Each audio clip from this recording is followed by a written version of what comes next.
Learners! Welcome to another fun-filled episode in Learning Mathematics. I am Teacher Maris, and I am here to help you learn mathematics with ease. Are you ready? Let's go!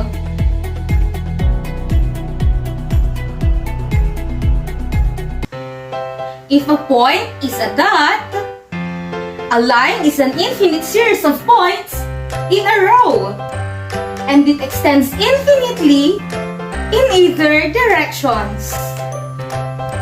And did you know that there are different relationships between two or more lines? Yes!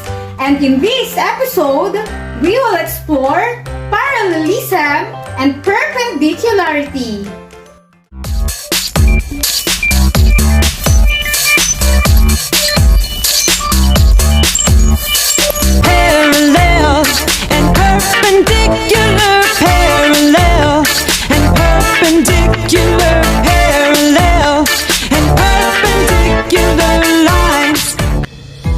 To start our lesson, I have a math story to share with you. And this will help you recall about parallel lines and perpendicular lines. Are you ready to listen? Let's begin. Once upon a time, there were two good friends called parallel lines. Parallel lines have a lot in common. They always travel in the same direction. They always get each other's company and stay the same distance apart. They were seen together everywhere, every day. They can be seen in highways, overpass, buildings, and more. However, parallel lines will never ever meet. On the other hand, we have two cousins called perpendicular lines. Perpendicular lines only meet once in a lifetime at a right angle. But they drift away and will never meet again. The end. Did you find the story great? Oh, surely it is. So from the story, can you still remember the place or things where you can find parallel lines? Then aside from the examples in the story, can you cite other representations of parallel lines? How about perpendicular lines? That's great! Parallel and perpendicular lines are evident in our everyday life. For example, the lines in your notebook or pad paper, the strings of the guitar, the window pane, and the stairs in your house. Now, let us recall what are parallel lines. Parallel lines are defined as those lines which are coplanar and do not intersect. And this is the symbol for parallel lines.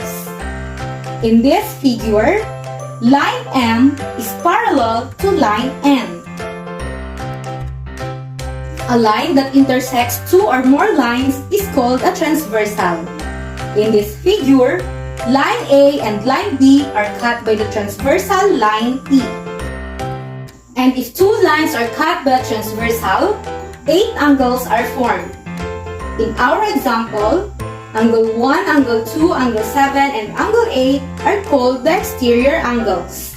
And angle 3, angle 4, angle 5, and angle 6 are called the interior angles. Pairs of angles are also formed by the transversal with the two lines. In our example, The pairs of corresponding angles are angle 1 and angle 5, angle 2 and angle 6, angle 3 and angle 7, and angle 4 and angle 8. Alternate interior angles, angle 3 and angle 6, angle 4 and angle 5. Alternate exterior angles, angle 1 and angle 8, angle 2 and angle 7. Same side interior angles, angle 3 and angle 5, angle 4 and angle 6. And same side exterior angles, angle 1 and angle 7, and angle 2 and angle 8. And now, let us talk about the conditions under which lines and segments are parallel. If two lines are cut by transversal, then the two lines are parallel if number 1, the corresponding angles are congruent. For example, in this figure, line G and line H are cut by the transversal line T.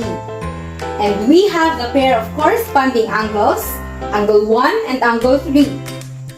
So if the measure of angle 1 is congruent to the measure of angle 3, then line G is parallel to line H.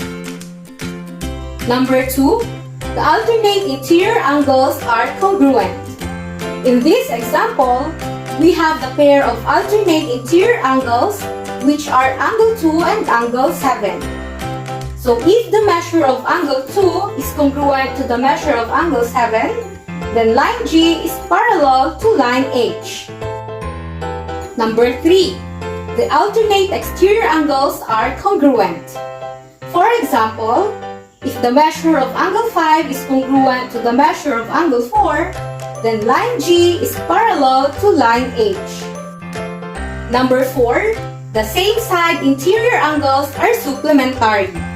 In this example, we have the pair of interior angles on the same side of the transversal, which are angle 6 and angle 7. So if the measure of angle 6 plus the measure of angle 7 is equal to 180 degrees, then line G is parallel to line H. And number 5, the same side exterior angles are supplementary. For example, if the measure of angle 1 plus the measure of angle 4 are equal to 180 degrees, then line G is parallel to line H. Now look at this example. This is the roadmap of Mathematics Town. Given that Geometry Street is parallel to Algebra Street and Trigonometry Avenue is the transversal, let us answer the following. Number 1, if the measure of angle 1 is 65 degrees, then what is the measure of angle 3? Since angle 1 and angle 3 are corresponding angles, therefore, they are congruent. So the measure of angle 3 is also 65 degrees. Number 2, if the measure of angle 7 is 80 degrees, then what is the measure of angle 6? Since angle 7 and angle 6 are same side interior angles, therefore their measures are supplementary. Thus, the measure of angle 6 is 100 degrees. Now, it's your turn to answer. Try number 3. If the measure of angle 4 is 120 degrees, then what is the measure of angle 8? You are correct! The measure of angle 8 is also 120 degrees.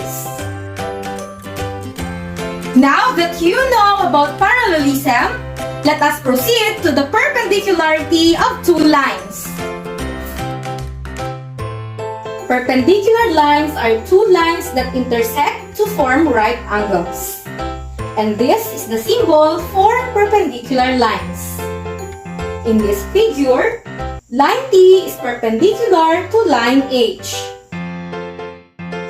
Next are the conditions of perpendicularity. Number 1, if two lines are perpendicular to each other, then they form four right angles. In this example, if line M is perpendicular to line T, then angle 1, angle 2, angle 3, and angle 4 are right angles. Number 2, if the angles in a linear pair are congruent, then the lines containing their sides are perpendicular.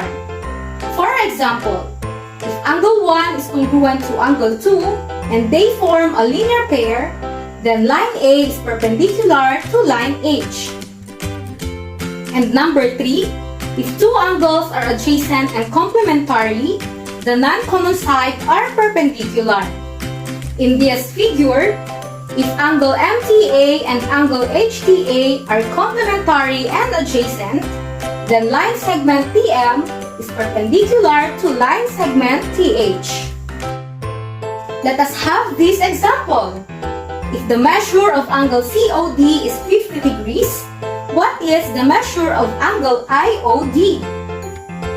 Since angle COD and angle IOD are complementary and adjacent, therefore, the measure of angle IOD is 40 degrees.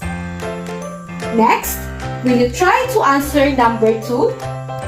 If the measure of angle MDI is 56 degrees, what is the measure of angle UDN? Very good! The measure of angle UDN is 34 degrees. Always remember that two lines are parallel if and only if they are coplanar and they do not intersect. And perpendicular lines are two lines that intersect to form right angles.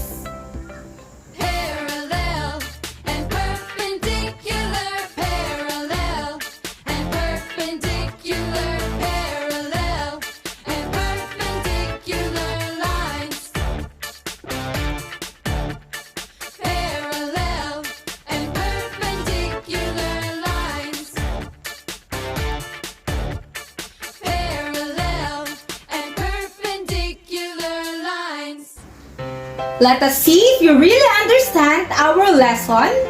Bring out your pen and paper and answer this activity. Choose the letter of the correct answer.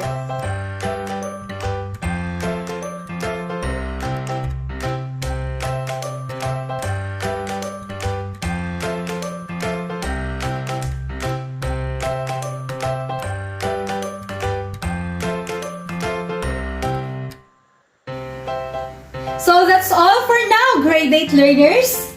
I hope that you learned a lot in our episode today. Again, this is Teacher Maris reminding you to keep safe, always choose to be happy, and see you next time.